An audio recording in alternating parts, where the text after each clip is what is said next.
بسم اللہ الرحمن الرحیم الحمد للہ رب العالمین والصلاة والسلام علی سید الانبیاء والمرسلین وعلی آلہ واصحابہ اجمعین۔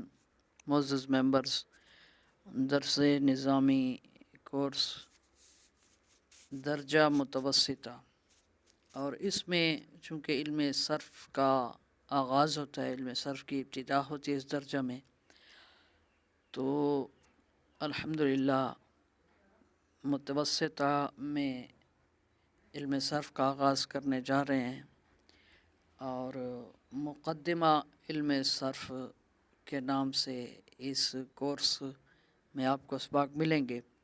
تو آئیے اس کا آغاز کرتے ہیں۔ اس کی پہلی فصل علم صرف کی تعریف، غرض اور موضوع کے بیان میں، یعنی ہم اس فصل میں پڑھیں گے کہ علم صرف کی تعریف کیا ہے، علم صرف کی کسے کہتے ہیں، اور علم صرف کی غرض کیا ہے، اس کا مقصد کیا ہے، ہم کیوں اس کو پڑھ رہے ہیں، اور اس کے بعد علم صرف کا موضوع کیا ہے، یہ بھی جاننا ضروری ہے۔ تو یہ چیزیں ہم سیکھتے ہیں۔ سب سے پہلے علم صرف کی تعریف۔ صرف اس علم کو کہتے ہیں جس سے ایک کلمہ کو دوسرے کلمہ سے بنانے کا قاعدہ معلوم ہو، کلمہ کی گردان اور تبدیل و تعلیل معلوم ہو۔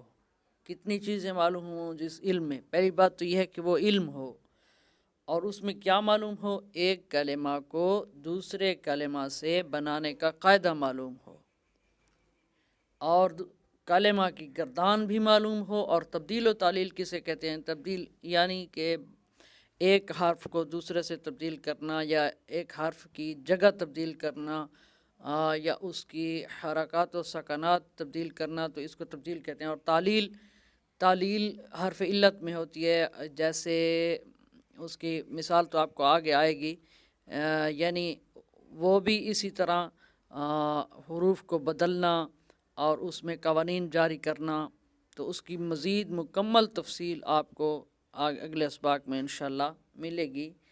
تو یہ جس علم میں معلوم ہو یہ دو تین چیزیں، تو اس علم کو کیا کہتے ہیں؟ علم صرف کہتے ہیں۔ پھر آگے ہے کہ علم صرف کا موضوع کیا ہے؟ علم صرف کا موضوع کلمہ ہے۔ تو علم نحو کا موضوع بھی کلمہ ہے، تو پھر یہاں پتہ کیسے چلے گا کہ ہم کس علم کی بحث کر رہے ہیں؟ ہماری بحث کا تعین کیسے ہوگا کہ ہم کس علم کی، علم صرف کی بحث کر رہے ہیں یا علم نحو کی؟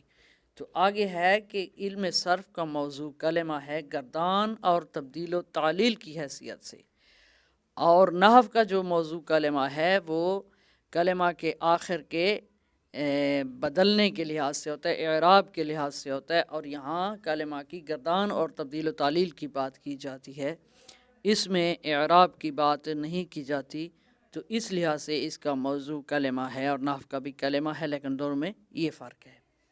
اب اس کے بعد ہے علم صرف کی غرض، یعنی مقصد، ہم کیوں سیکھ رہے ہیں؟ گردان اور تبدیلی وغیرہ میں خطا سے بچنا، یہ تو مختصر اس کی غرض و غایت ہے، یعنی جو گردانیں ہم نے سیکھنی ہے اس میں خطا سے بچنا، اور گردان اور تبدیلی وغیرہ میں خطا سے بچنا۔ تو اس سے خطا سے بچیں گے تو اگلا فائدہ کیا ہوگا کہ ہم جو ہے قرآنی صیغہ کو اور حدیث مبارکہ کے صیغہ کو اور عربی کے جو کتب ہیں ان کے صیغہ کو ہم سمجھ سکیں گے۔ جب ان کو سمجھ سکیں گے تو اگلا فائدہ ہوگا پھر کہ ان سے ہم دیگر علوم کی مدد سے پھر ان سے مسائل بھی خود لے سکیں گے، اور ان کو سمجھنے میں ہمیں آسانی ہوگی۔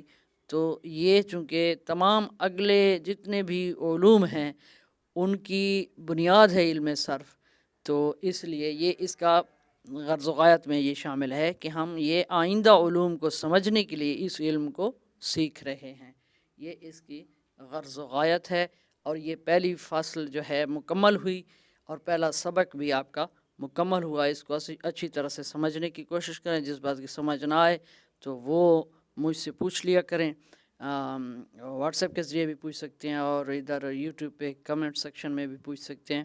تو کوشش کروں گا کہ آپ کو آپ کے سوالات کے جوابات جلد از جلد دیے جائیں، اور باقاعدہ سیکھنے کے لیے واٹس ایپ ہی بہتر ہے، کیونکہ وہاں آپ براہ راست سوال جواب کر کے مجھ سے سیکھ سکتے ہیں، تو وہاں آپ کے لیے یہ بہت بہتر ہوتا ہے۔